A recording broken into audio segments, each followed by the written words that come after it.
offener Kamin und Kantenalarm, wohnt Kylie nicht kindgerecht? Alarmstufe Rot. Kylie Jenner, 20, beschäftigt sich als frisch gebackene Mama nicht nur mit dem Wechseln von Windeln. Als erfolgreiche Unternehmerin gilt es weiterhin, den Gewinn ihrer extrem profitablen Kosmetiklinie auf den Kopf zu hauen. Ihre neueste Investition, eine Wohnzimmereinrichtung, die teuer schreit. Kuch & Co.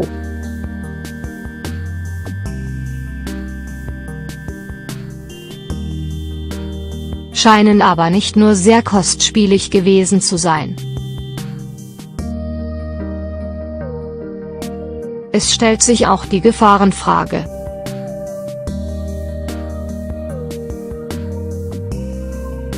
Ist dieser Ort trotz offenem Kamin und vieler Kanten sicher für Baby Stormy Webster?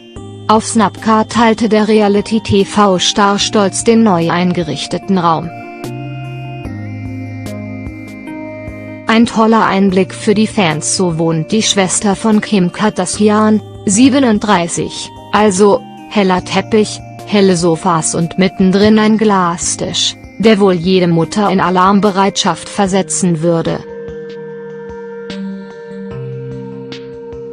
Spitze Ecken, harte Kanten. Ein Baby oder Kleinkind müsste in der Nähe dieses glamourösen Möbelstücks auf Schritt und Tritt überwacht werden.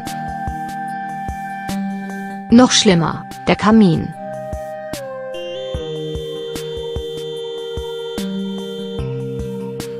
Ohne Gitter oder ähnliche Absperrung flackert Followern das Feuer im Clip beruhigend entgegen. Ein Kind, das in den offenen Feuerplatz stolpern könnte, eher beunruhigend. Da Umay weiß, dass für dieses Zimmer einiges springen lassen hat. Der Goldtisch soll fette $25.000 gekostet haben. Das Bild über dem offenen Marmorkamin ist ein limitierter Print des Künstlers Basquiat. Ähnliche Drucke kosten zwischen $50.000 und $75.000.